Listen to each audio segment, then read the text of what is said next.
Olá, bom dia para você que assiste o SBT neste momento. Hoje é segunda-feira, 3 de setembro e estamos ao vivo com as notícias do Brasil e do mundo. Eu sou Analice Nicolau e faço companhia para você. Veja os destaques de hoje.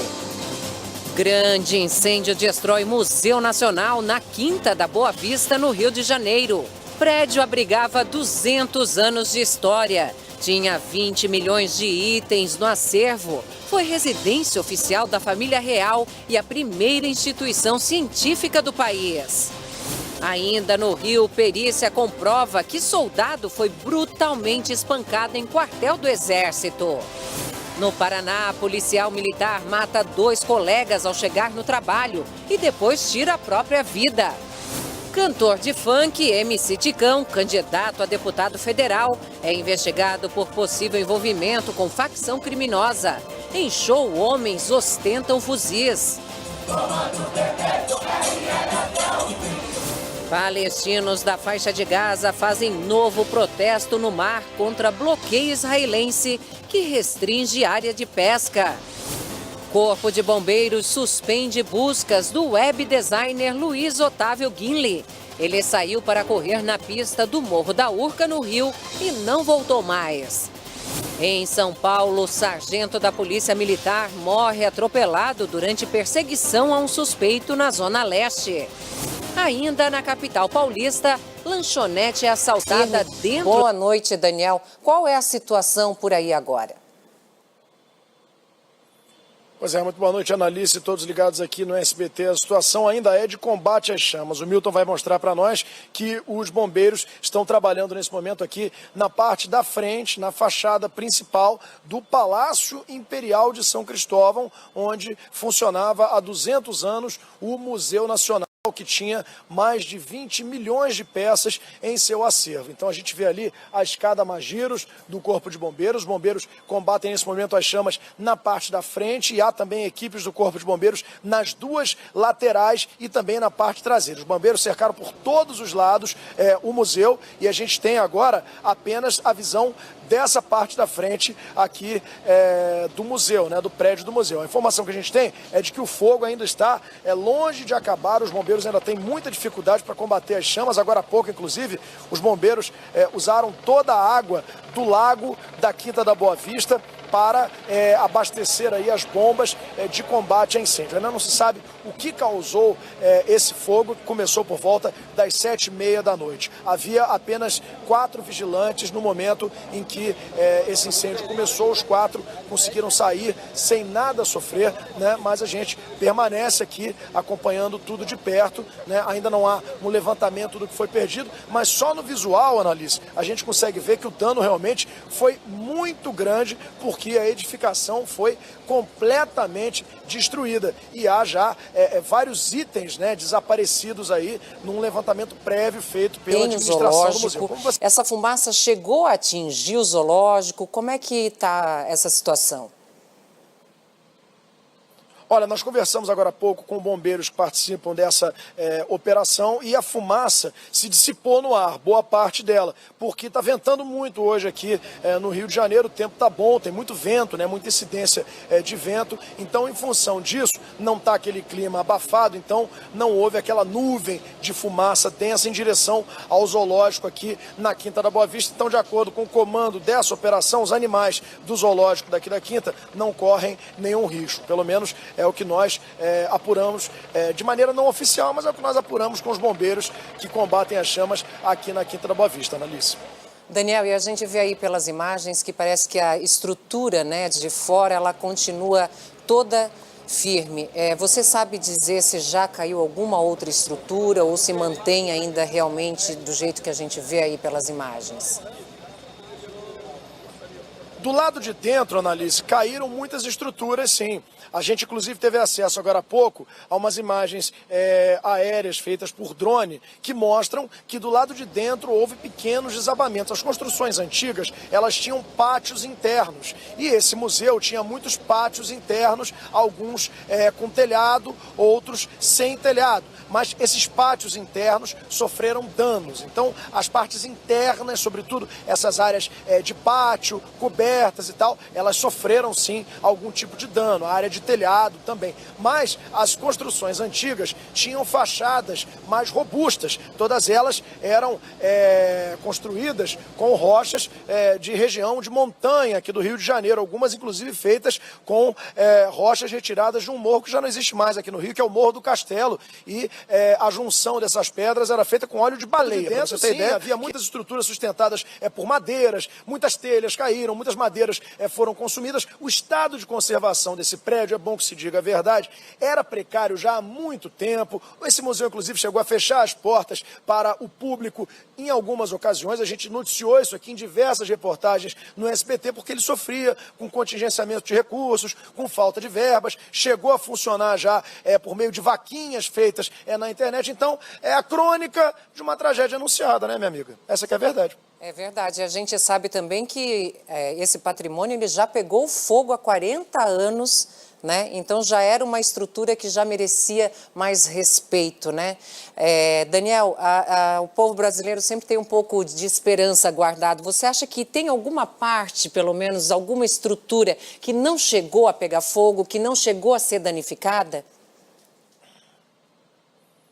Olha, é muito complicado a gente chutar nesse momento um prognóstico, né? Vamos esperar que pelo menos as estruturas mais resistentes, né? Os fósseis, que são estruturas de pedra, os ossos dos dinossauros, tem muito osso de dinossauro aqui dentro, Analisa. Esse museu é maravilhoso. Tinha ossos de dinossauros que foram achados em escavações no Maranhão, em Pernambuco, que fazem parte de um patrimônio da paleontologia do Brasil, né? Que eram expostos aqui. Vamos esperar que pelo menos esse material um pouco, digamos assim, mais resistente, tenha resistido também a esse incêndio. Agora, a parte de múmias, de egiptologia, por exemplo, aí não tem jeito. A parte de documentos, né, de papéis antigos do primeiro reinado, do segundo reinado, livros históricos, os Lusíadas de Camões, aí não tem jeito. Aí foi tudo queimado mesmo. É verdade. Daniel Penafirme, continue aí com a gente. Daqui a pouquinho eu chamo você novamente para mais informações. E durante toda essa edição a gente vai trazer mais informações sobre o incêndio no Museu Nacional do Rio de Janeiro. A polícia do Rio de Janeiro investiga o possível envolvimento de um cantor de funk que é candidato a deputado federal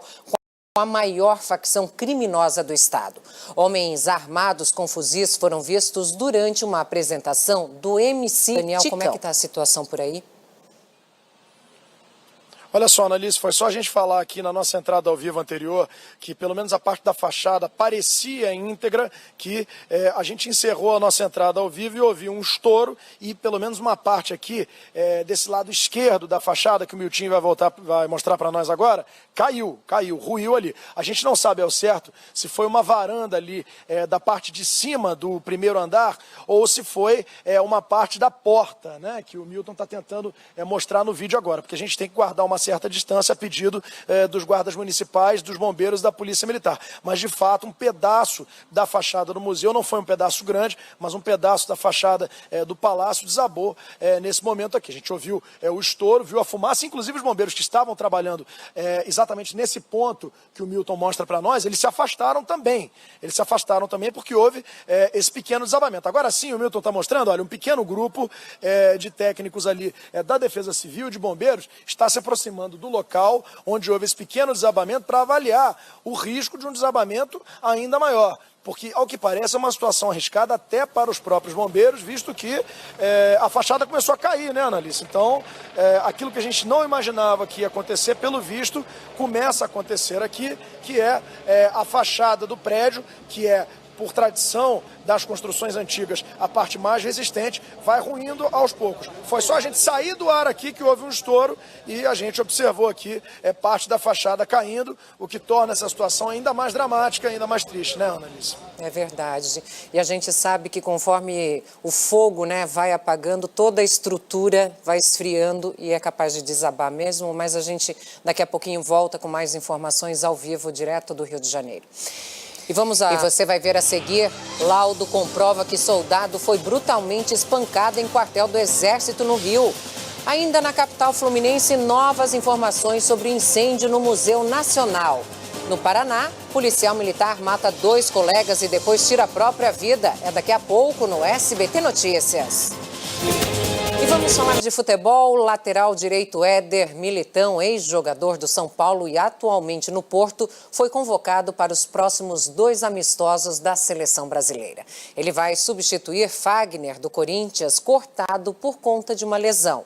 E o domingo foi repleto de gols no Campeonato Brasileiro. Confira. Duelo entre tricolores no estádio do Morumbi. E o Carioca saiu na frente após gol contra do zagueiro Anderson Martins, que tentou recuar a bola para Sidão e acabou enganando o goleiro. Mas o tricolor paulista chegou ao empate. Regis desarmou Ayrton Lucas e cruzou para Trellis, que cabeceou firme e balançou rede. Final São Paulo 1, Fluminense também 1.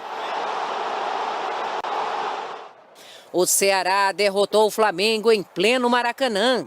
Leandro Carvalho arriscou o chute de fora da área e marcou o único gol da partida. Na Arena da Baixada, o Atlético Paranaense superou o Bahia por 2-0. Gols de Pablo e Rony. Depois de 11 jogos, o Sport voltou a vencer. O gol do triunfo do Leão sobre o Paraná foi marcado por Gabriel. Felipe Melo cruzou e Johan cabeceou bonito para fazer o primeiro do Palmeiras diante da Chapecoense na Arena Condá. Você está assistindo o SBT Notícias, agora é 1h43 e no futebol pelo mundo, a goleada de 8-2 do Barcelona sobre o Huesca pelo Campeonato Espanhol foi um dos destaques. Cristiano Ronaldo continua sem marcar gols na Itália, mas a Juventus mantém campanha perfeita no Campeonato Italiano. E na Inglaterra, o belga Lukaku ajudou a aliviar a pressão sobre o técnico português José Mourinho. Nós voltamos a falar sobre o incêndio de grandes proporções que destrói o Museu Nacional do Rio, que abrigava o mais antigo e importante acervo de ciências naturais do país. Quem faz toda a cobertura desse grande golpe na cultura nacional é o repórter Daniel Penafirme. Daniel, o fogo já foi totalmente controlado? Ainda não, Analice, são bombeiros de 12 quartéis aqui do Rio de Janeiro que trabalham incessantemente no combate às chamas. Agora, quem está falando é o reitor da Universidade Federal do Rio de Janeiro e também o diretor do Museu Nacional. Deixa eu pedir aos colegas uma certa prioridade, porque a gente está ao vivo nesse momento aqui na SBT Notícias. Professor Roberto Lerrer, já há um levantamento do que foi perdido nesse incêndio, nessa tragédia, e qual é a situação do fogo no momento. Nós estamos ao vivo na SBT Notícias. Vejam, até agora nós não temos, obviamente, condições de fazer um levantamento preciso das perdas. Obviamente, as perdas foram de enorme magnitude, nós não temos como informar exatamente quais acervos foram perdidos, mas, obviamente, muitos acervos etnográficos que são mais vulneráveis ao fogo, botânicos, etc., foram irremediavelmente perdidos. Mas estamos fazendo ainda este levantamento e acreditamos que em pouco tempo poderemos prestar um esclarecimento mais preciso, enfim, da situação do acervo, né? O fogo está, neste momento, já em menor proporção, mas ainda tem uma parte da edificação com incêndio ainda de forma muito significativa e estamos aguardando, enfim, o laudo, né, e a avaliação dos bombeiros sobre a situação do rescaldo, né? Grande parte do prédio já está no momento de debelar. Nós temos a nossa história no período de colonização portuguesa. Neste prédio nós temos um ato simbólico da Constituição da República e nós temos muitos documentos históricos que falam sobre a nossa memória. E falar na memória, obviamente, é falar sobre o Brasil. Então, este incêndio, ele, de fato, sangra o coração do país. E como fazer para se recuperar diante de um trauma desse, diante de uma tragédia dessa para a cultura? A única forma que nós temos, neste momento, de trabalhar essa brutal perda é trabalhar no sentido de reconstruir. E eu creio que o Brasil tem um compromisso e tem que forjar esse compromisso, a sociedade política, O governo federal, particularmente que tem meios para isso, deve constituir conosco. Amanhã nós estaremos em reunião com o ministro da Educação. Certamente teremos que ampliar essa interlocução com o conjunto do governo federal para que haja orçamento para que a universidade possa, de fato, reconstruir essa edificação e trabalhar no sentido de recuperar, dentro do que for possível, o seu extraordinário acervo museal. O professor Alexander, o nosso diretor do Museu Nacional, sempre lembra que o Museu Nacional tem o maior acervo da América Latina. Para mostrar como está sendo o combate às chamas nesse local onde nós estamos, que é uma espécie de base operacional do pessoal da Defesa Civil, dos bombeiros. O Miltinho vai mostrar para nós que as tropas estão concentradas aqui, né, as tropas dos bombeiros, nessa parte lateral agora, combatendo fogo nas laterais do prédio, porque é uma coisa impressionante, eles apagam num canto, surge foco de incêndio em outro. Então são 12 quartéis com homens do Corpo de Bombeiros que estão trabalhando agora na parte da lateral direita do prédio, um combate às chamas muito difícil e que, de acordo com o reitor da Universidade Federal do Rio de Janeiro, ainda não acabou, portanto, não é possível fazer um levantamento dos prejuízos, mas é aquela coisa, né, Annalise, o próprio reitor falou, são prejuízos enormes e ele disse agora, de maneira absolutamente exclusiva e ao vivo aqui no SBT Notícias, que conta com a ajuda do governo federal para reconstruir pelo menos parte do que foi perdido, né? Daniel, além do reitor, né, não sei se ele vai ter essa informação, mas alguma outra autoridade já sabe como teve o início do incêndio? Não, ainda não, porque de fato o incêndio não acabou ainda. Então qual é o procedimento? Nós conversamos agora há pouco com o pessoal da Defesa Civil Municipal, né? De maneira informal, obviamente, ninguém quer gravar entrevista. Nessas situações a gente chega, bate papo com um, bate papo com o outro. Então, enquanto o incêndio não acabar, não tem perícia. O pessoal da Defesa Civil, por exemplo, não pode chegar ali na estrutura e trabalhar para ver se corre risco de desabamento. Da mesma maneira, os peritos do Instituto de Criminalística Carlos Éboli, da Polícia Civil, a quem compete emitir os laudos a respeito de causa de incêndio, também não podem chegar para trabalhar. Está tudo pegando fogo, está tudo ardendo em chamas ainda. Então, assim que o fogo acabar, suponhamos nós que amanhã, talvez, né, o pessoal da Polícia Civil possa chegar aqui para saber o que aconteceu. Mas aí especula-se muita coisa. Fala-se em balão. E ainda nas notícias internacionais, 6 pessoas morreram e 14 ficaram feridas num ataque suicida em Mogadíscio, capital da Somália, nesse domingo. Foram presos após uma perseguição policial que terminou em acidente na zona sul de São Paulo. A dupla tinha acabado de roubar uma casa em Moema, bairro nobre da capital paulista. O repórter Marcelo Bittencourt está ao vivo com a gente. Marcelo, alguma vítima ficou ferida nesse acidente? Uma vítima que se envolveu no acidente, sim. Um rapaz que estava ao volante acabou ficando ferido, foi levado para o hospital, mas já foi liberado. O caso aconteceu por volta das 7h30 da noite, aqui em Moema, que é um bairro nobre da Zona Sul.